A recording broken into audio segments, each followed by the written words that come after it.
We did a session on value billing, and some of you may be wondering, well, what are the things that I can possibly do to increase the probability of getting higher fees for all the work we do? So today we're going to talk about 11 strategies, mostly for bookkeepers and accountants, that will allow you to increase fees, reduce the resistance to fee increases, and boost client loyalty. So what I did is I came up with a list of 11 things that I found were things that I believe will contribute to you allowing to increase fees and increase loyalty that you have with your clients. Starting with number one is being proactive. One of the things that clients really appreciate is their accountants, their bookkeeper, to be more proactive as it relates to giving them advice on a timely basis about things as they're coming out and sooner rather than later. So one of the things that I think is really important that you become proactive versus reactive and try to predict what the clients are going to need from you and provide them with that service before they even ask.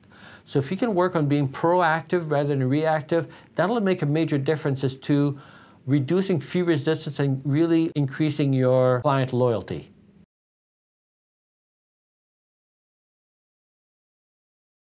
Number two is be on top of the developments that are happening in the industry. So whether it be taxes, so be aware of all the recent tax changes that came out, the court cases and all of that. So do everything that you can to be really on top of the changes that relates to the tax laws.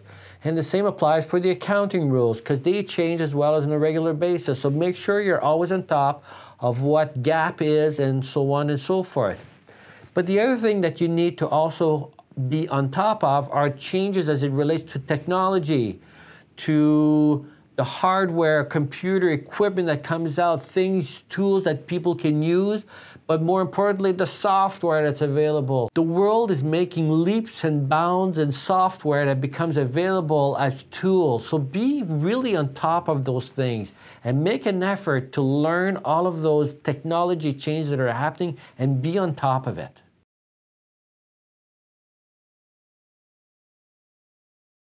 Number three, return emails and return phone calls promptly. One of the things that impresses me the most or surprises me is one of the questions we have whenever we take on a new client is, what is the reason for you to leave your previous accountant or previous bookkeeper? And probably the answer I get most often is they didn't return my calls or weren't returning my emails or they were difficult to reach. And it's amazing, it's so easy to rectify. So we've made it a kind of a rule here at Talbot & Associates that we return all calls always within 24 hours. And so the receptionist will also know that if the call will not be returned within 24 hours because they know I'm at a conference for 2 days or whatever, she will tell them, look, he's not available. He will return your call upon his return on this day. And then when I do return, I make sure I attack all of these things so that we return calls always within 24 hours or within promised time limit. So don't let those phone calls drag. And where I think most people become extremely are at fault is, and I've been victim to that to some degree, is I get these messages, please call back Joe Schmo.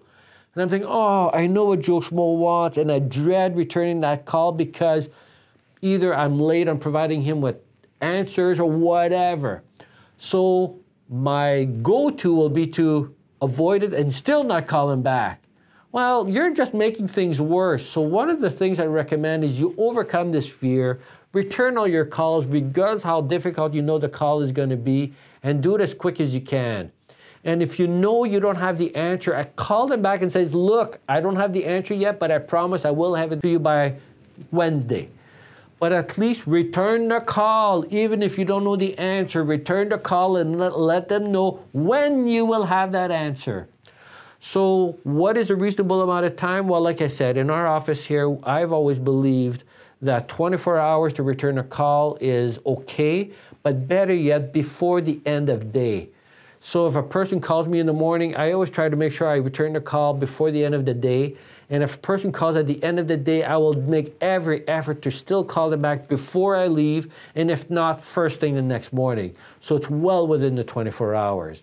And as it relates to emails, usually people are a little bit more tolerant, and I give myself 48 hours to respond to all the emails. And again, if you don't have the answer, respond saying you don't have a response and saying, I've got your email, I've not forgotten about you, just letting you know I will provide you an answer by this time. But just give them an answer so that they know that they are important to you.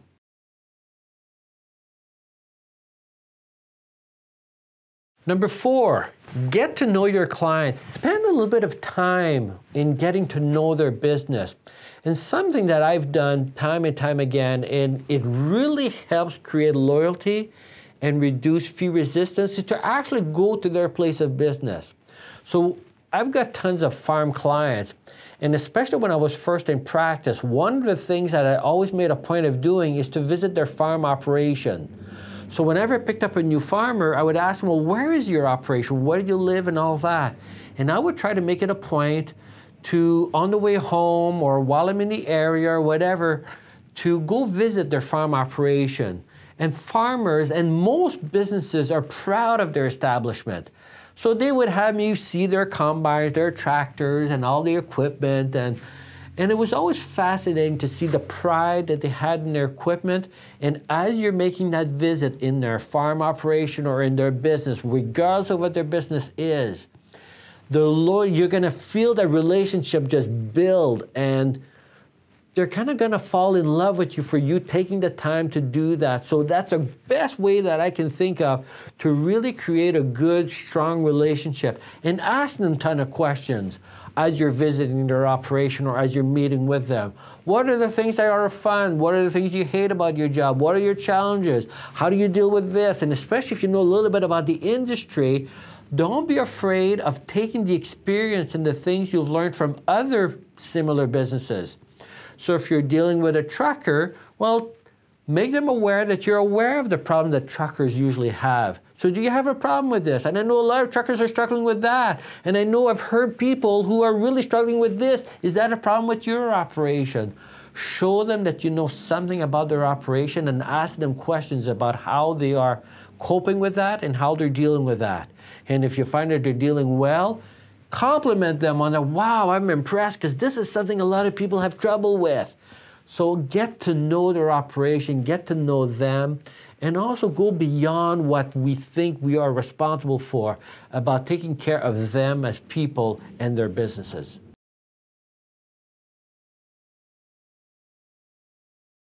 Number 5 goes very much in line with the preceding mark that I made, is make them feel important. Because let's face it, the reason they come to see you is obviously for advice and all of that, but what will make them come back and will make them not be so conscious about fees is to what degree you have a good relationship. And that will come from how you make them feel important. And if you're not convinced, think about yourself. Think about the restaurants where you really like the service. Think about the services that you may have bought from other people. Think about the hotels you might have stayed at. And think about how they made you feel. And if they made you feel really important, the likelihood of you going there back over and over again, despite the fee increase, is great. Because that's what we're looking for. We want to feel important. And as soon as we feel that we're not important to that particular business or establishment, the likelihood that I'm going to go back goes down. And what I'm willing to pay to deal with these people goes down tremendously as well. So show them that you care.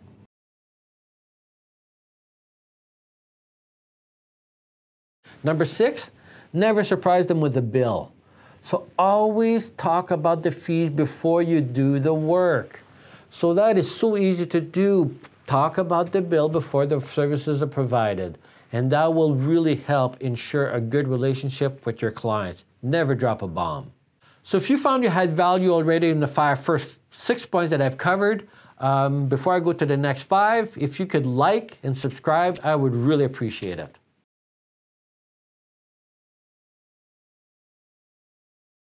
Number 7, so if you've got an accounting practice, one of the things that I recommend that you do is you be nice to the people, obviously your clients, but also to the bookkeepers. Especially I've found accountants and CPAs sometimes lack respect for the bookkeepers that they're dealing with. And then they're wondering why clients are going away. Well, you got to remember that the client probably has more contact and more communication with the bookkeeper than they do with you. So if you're going to treat the bookkeeper like crap, well, guess what they're saying about you when you're not in the room. So one of the things that we've always done is have tremendous amount of respect for the bookkeeper. So if you're a CPA or an accountant without a designation, you're doing more of the tail end and not so much bookkeeping, and you're dealing with a client who has a bookkeeper, I would suggest you be extra nice to the bookkeeper because number one, what they're doing will probably help in the end work that you're doing. But keeping in mind that they probably have a stronger relationship with the client.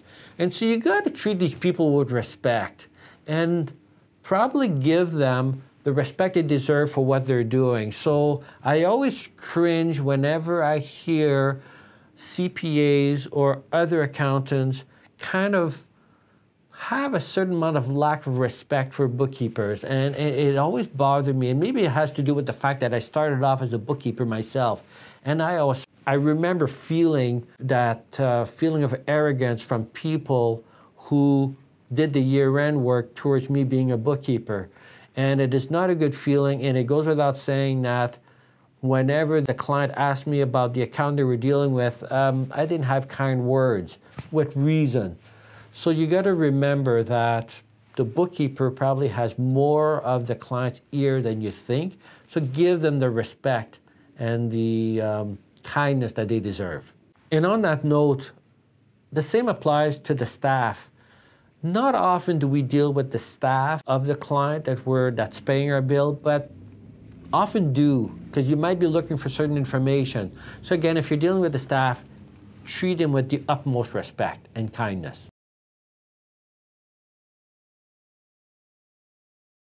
Number 8, talk their language. All right, first of all, we'll go over your balance sheet. First up, we have your current assets. That includes things like short-term investments, accounts receivable.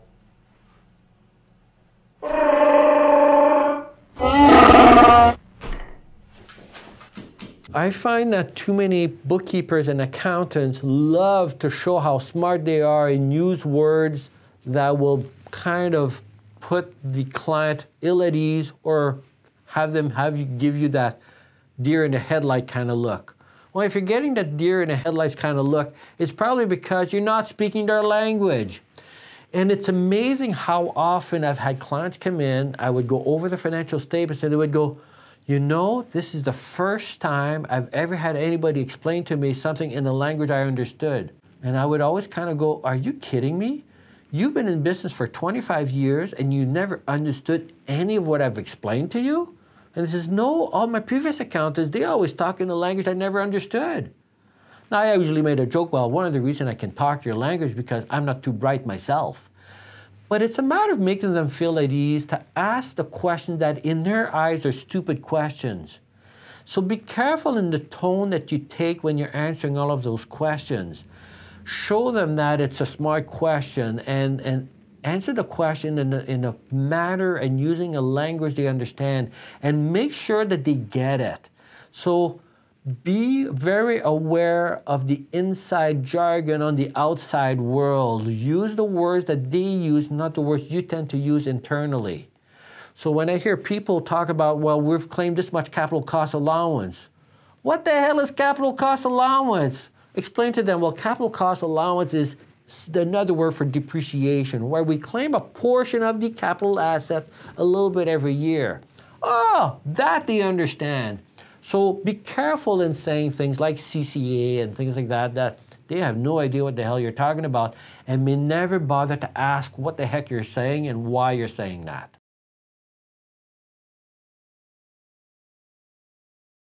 Number 9, have a personality. Accountants and bookkeepers have a reputation for not having a personality, and to some degree, it's deserved. I myself have dealt with a lot of people who are in this industry, and it's kind of common to see people, less possibly in public practice, but nonetheless, who are extreme introverts and who are, I don't know, lack the possibility of showing any personality. So don't be afraid of laughing with your client, of sharing what's going on in your life, of sharing your experiences with your kids and family, and do small talk. And try to become a little bit more personable, and don't be afraid of putting your heart down on the table a little bit more. So when clients are now opening up a little bit more and they're talking about their problems, don't be afraid of saying, oh, I get it. I've been through that. Because I remember when I first started off in business and I made those errors, boy, those are painful lessons. So that they feel as if you get it, that you feel that you care, and show them a little bit of what's in your heart and have a personality. And don't be afraid of cracking jokes and all of that. And one of the problems I think we've fallen into is with this whole world of political correctness. We're so afraid of offending people that we've kind of locked ourselves up in having a personality.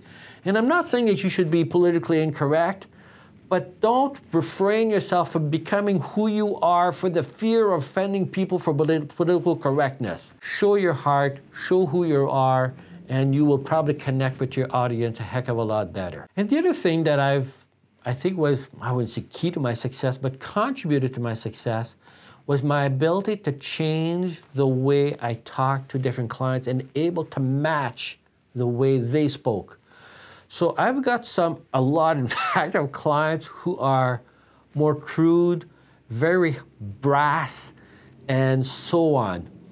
And so one of the things I was successful in doing is whenever I had a brass client come in, is become brass with them. So if they come in and they go, rah, rah, rah, rah, rah, well, I will talk in the same manner. So I will do the same kind of thing. And we even say, well, this is really bullshit. Well, okay, so that might not be appropriate, but if that's the way they talk, to some degree, you gotta be able to talk their language. And if this is what they understand, this is how they speak, change gears without going out of who you are. So if you're a person who's always proper, then obviously that might not fit. But if you're like me, and I'm certainly not always proper, then I was never afraid of showing them my true colors and saying, okay, this is how you speak. I can speak your language, and I can speak in the same tone, same kind of way, with the same passion as you can. And now we've got a connection. And I've seen people who really, I think, appreciated the fact that I was able to come down from my pedestal and talk their language at their level.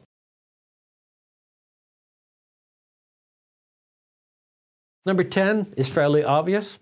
Be timely. Provide services in a timely manner. And I think that's fairly obvious, but I think often people don't recognize how important it is for clients to get their things done on a timely basis. And I remember more than once, and that would happen even in-house, where I would go see one of my employees and I would ask him, so how are you coming along with this engagement? And he says, well, it's not moving along very quickly, but it's no biggie because the deadline, it's not due for CRA by this date. And I'm thinking, okay, but it's been on your desk now for 6 weeks and you haven't really worked on it? And the employee would respond, well, no, I haven't responded because it's not due until this date. That would really bug the hell out of me. And I've seen practitioners do that over and over again, where they're saying, well, if it's not due until this date, then why do it before? And then they wonder why clients are going elsewhere.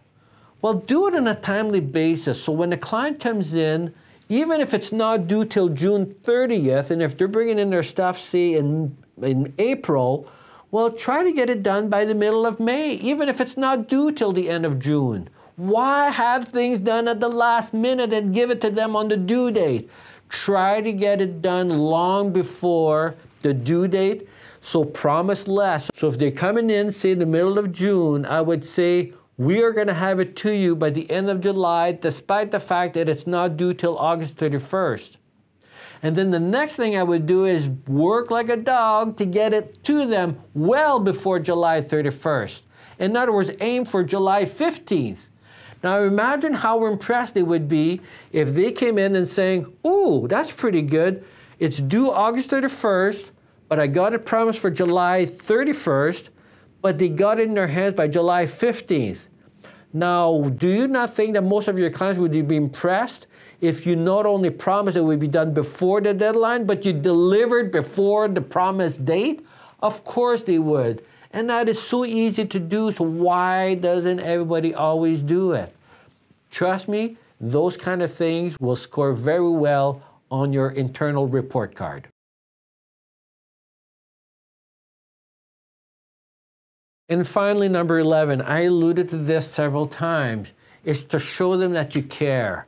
And then you might be wondering, well, how do I show them that you care? Well, one of them is to listen to them properly. Number 2 is to be proactive, and basically to do all the things I talked about here from number 1 to 10. Because if you do all those things well, that will show them that you care. But it goes a little bit beyond that. It's a matter of maybe calling them every now and then. So if you hear that they're struggling, give them a call. So I heard that you might be struggling here. Can I possibly help? It's those little things that you do that will really make a difference. So every opportunity that you have that will allow you to show your clients that you care, that will score major points.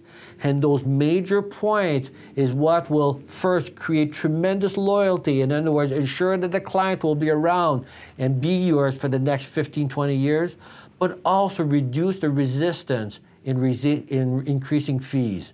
Because the likelihood of them going elsewhere because of fee increase, if they know they really care about them, is slim to none. So a few examples of showing that you care would be, for example, if you're producing monthly newsletters, well, just the production of monthly newsletters that you send to your clients shows a certain amount of level of you care, because the purpose of the newsletter is to keep them informed of what's going on and things they could possibly do. So right there it shows a level of care. But you could even go one step further. For example, add to your newsletters the wonderful things that may have happened to your clients. So part of the things that we try to do as part of our newsletters, if we ever hear good news of a client, so if they won a prize, for example, at the Chamber of Commerce, on your newsletter, congratulate them for having won a prize. And another thing we've done on several occasions that really works like a charm is if you see an article in a newspaper about one of your clients about something they've succeeded on, or even maybe their child won a gold medal in whatever sport, cut out the article and just put a little corner, congratulations, you must be very proud of your son. Fold it up, put it in an envelope, and mail it to them. And that shows them that you care, that you're noticing about them, and you're not just an accountant. You're actually a human being who actually goes beyond just doing their taxes and their financial statements and their bookkeeping. You're actually showing them that they are human beings, and there's a relationship between you and that client. And it's just not business to business, but person to person. So that about concludes it. And again, if you have any more to add, please add it to the comments below. And remember to work on your business rather than in your business, and make the most of every day.